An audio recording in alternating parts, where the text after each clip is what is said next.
बात सियासत की करते हैं क्योंकि जम्मू कश्मीर में असम्बली इंतखाबात के हवाले से जो खरोज जो है वो चल रहा है। एक उत्सव का माहौल है, लेकिन इसी बीच क्योंकि कल पहले मरहले के लिए कागजात नामजदगी वापस लेने की आखिरी तारीख थी, 30 तारीख थी, कल आखिरी तारीख थी और कई लोग हैं जो इस रेस से बाहर हो चुके हैं। कई लोगों ने कल जो है अपने जो पर्चा नामजदगी है वो वापस ली है। और आपको बता दें कि पहले मरहले के लिए जिन 24 असम्बली हलकों में कागजात नामजदगी हुई है या कल जो वापस लेने की आखिरी तारीख थी, 25 उम्मीदवारों ने 7 अजला में से कागजात नामजदगी वापस लिया। इनमें कुछ कश्मीर सूबे के अजला है, जम्मू सूबे के अजला है, रामबन है, डोडा, किश्तवाड़ और फिर कश्मीर सूबे की जब हम बात करते हैं अनंतनाग, कुलगाम, शोपियां, पुलवामा।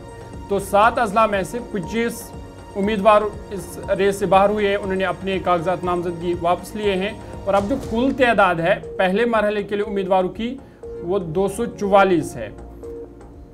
इस हवाले से 244 थी, अब सिर्फ 219 दुरुस्त नामजद उम्मीदवार है जो 24 असम्बली हलकों के लिए मैदान में रह गए हैं। 18 सितंबर पर पहले मरहले में वोटिंग होगी और डोडा ज़िला में 7 उम्मीदवारों ने अपना पर्चा नामजदगी वापस ले लिया है। इसके बाद ज़िला किश्तवाड़ में 7 वहाँ पर भी वापस ले ली गई है। ज़िला रामबन में 6, इस तरह अनंतनाग में 3, कुलगाम ज़िला में 1, पुलवामा में 1, जबकि शोपियां ज़िला वाहिद है जहाँ पर किसी उम्मीदवार ने अपने कागजात नामजदगी वापस नहीं लिया है। इसके साथ अब ज़िला अनंतनाग में कुल मिलाकर 64 उम्मीदवार हतमी इंतखाबी मैदान में हैं। इसके बाद ज़िला पुलवामा दूसरे नंबर पर है, 45 उम्मीदवार मैदान में हैं। डोडा में अब 27 रह गए हैं, कुलगाम में 25 है, किश्तवाड़ में 22 है, ज़िला शोपियां में 21 है, जबकि ज़िला रामबन में 15 उम्मीदवार हैं जो इस इंतखाबी दंगल में हैं और पहले मरहले के उम्मीदवार हैं। वहीं जब हम उम्मीदवारों की बात करते हैं कि कौन से ऐसे उम्मीदवार हैं या किन पार्टियों से इनका ताल्लुक है, तो आपको बता दें कि 4 उम्मीदवार डेमोक्रेटिक प्रोग्रेसिव आज़ाद पार्टी के 4 उम्मीदवार हैं जिन्होंने अपने कागजात नामजदगी वापस ली है। BSP का भी एक उम्मीदवार है, कई DDC मेंबरान हैं जिन्होंने जो अब मैदान में नहीं हैं। इसी के साथ Bharatiya Janata party, national conference, इन बड़ी पार्टियों ने इनमें से उम्मीदवार ने अपना पर्चे नामजदगी दाखिल वापस नहीं लिया है। जो 4 डेमोक्रेटिक प्रोग्रेसिव आज़ाद पार्टी के उम्मीदवार हैं जिन्होंने पर्चे नामजदगी वापस लिया, उनमें एडवोकेट जनरल असलम गोनी डोडा से इन्होंने अपने पर्चे नामजदगी वापस ले ली है। BSP का एक कैंडिडेट है और भी कई आज़ाद उम्मीदवार कह लीजिए। चलिए इस पर मज़ीद बात करते हैं। वसीम भी हमारे साथ ज्वाइन किए हुए हैं इस वक्त डोडा से। वसीम, 2-4 चीज़ें हैं, बड़ा दिलचस्प मुकाबला और खित्ता चिनाब जो कि फर्स्ट फेज में ही है, लेकिन 4 ऐसे सीनियर मेंबर्स जिन्होंने इस कॉन्टेस्ट से बाहर रहने का फैसला किया, क्या चीज़ें समझना इकदाम क्यों हो सकता है? उस वक्त जब गुलाम नबी आज़ाद साहब का भी काफ़ी असर रसूख इस खित्ते के अंदर रहा, खुद वो इसी खित्ते से आते हैं, उनने नई जमात बनाई तो मैक्सिमम ज्वाइनिंग्स इसी खित्ते से हुई, डोडा, किश्तवाड़, रामबन, बनिहाल वाले सेक्शन से।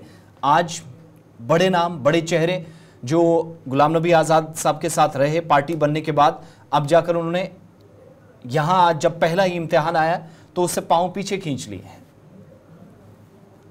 नाम सामने निकल के आए हैं, उसमें असलम गोनी जो भद्रवा के रहने वाले, यानी कि 53 जो कॉन्स्टिट्यूंसी है, एक बड़ा चेहरा था, मगर अभी तक लोगों को ये समझ नहीं आ रहा है कि क्यों उन्होंने ये फैसला ले लिया।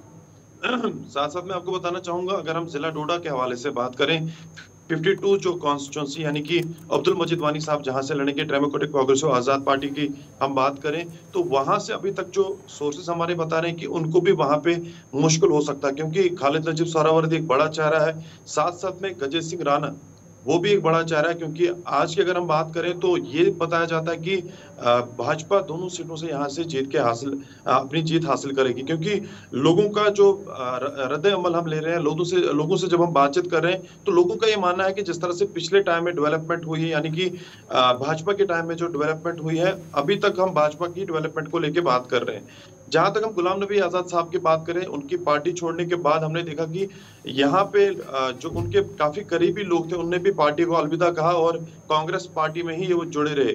चाहे हम भद्रवा की बात करें, जिला डोडा की बात करें, तो ये बताना मुश्किल होगा कि अगर जो असलम गोनी साहब है उनने क्यों पार्टी को अलविदा कहा। और जहाँ पे गुलाम नबी आज़ाद साहब का एक स्टेटमेंट भी सामने आया है जिसमें उन्होंने बताया कि मेरी तबीयत ठीक नहीं है, मैं यहाँ पे नहीं आ सकता हूँ कंपेनिंग के लिए। तो इसके साथ कई सारी वजूहत हैं, ये जानना भी जरूरी होगा और आज हम कोशिश करेंगे इस पे। अब्दुल मजीद अच्छा मालिक वसीम, जो है ये जो उम्मीदवार जिनने वापस लिया है, चूंकि अब इसका मतलब ये माने कि direct fight national conference Congress alliance और बीजेपी के दरमियान है, नंबर 1। नंबर 2 कि ये जो लोग पीछे हट रहे हैं, इन्होंने किसी दूसरे के, किसी ने इत्तेहाद के साथ, किसी ने बीजेपी के साथ, किसी की हिमायत का भी ऐलान किया है या अभी खामोशी है?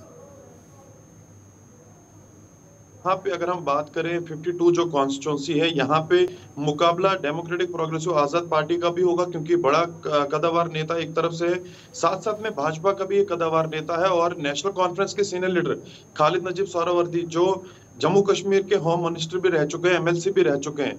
तो ये एक बड़ा मुकाबला होगा। और जहां पे आपने कल भी देखा था नॉमिनेशन फॉर्म जो एक शख्स ने वापस लिया था, एडवोकेट आसिम हाशमी ने, जिनने सपोर्ट किया था कि जो वहां पे एक यानी कि कांग्रेस पार्टी का कैंडिडेट है, यानी कि अलायंस वाले कैंडिडेट को वहां पे उन्होंने सपोर्ट किया और बताया कि अभी के जो हालात हैं वो सही नहीं, मैं उस चीज को सपोर्ट कर रहा हूं। तो ये कल को गहमा गहमी देखने को मिली। और खास करके इलेक्शंस के हवाले से हम बात करें, बहुत सारे लोग आजाद पार्टी को जिला डोडा के अंदर भी आज की डेट में भी ज्वाइन कर रहे हैं, जो हम देख रहे हैं बड़े पैमाने पे लोग आ रहे हैं। लगभग काल भी हमने देखा कुछ सरपंच आए, साथ साथ में उनके साथ कुछ लोग भी आए, लेडीज भी आई। तो ये चीजें आज जमीनी सतह पे देखने को मिल रही है। तो इस वक्त इलेक्शन में कमान कौन संभाल रहा है? देखिए, अगर मैं जिला डोडा के हवाले से बात करूं, अभी तक जो बताया जाता है कि आजाद पार्टी के जो कैंडिडेट हैं वो जमीनी सतह पे इस वक्त काफी ज्यादा मजबूत हैं क्योंकि हर इलाके के अंदर जा रहे हैं। और भाजपा के लिए यानी कि 51 जो कॉन्स्टिट्यूंसी है, 53 जो कॉन्स्टिट्यूंसी है वेस्ट की, वहां से हम देख रहे हैं कि शक्तिराज परिहार भी काफी मजबूत कैंडिडेट है क्योंकि वहां पे हम देख रहे हैं कि एक तो कांग्रेस और बीजेपी की वहां पे गैप देखने को मिल सकती है। बहुत बहुत शुक्रिया वसीम, तफसीलात फराहम मिलाकर आप देखिएगा। तो जो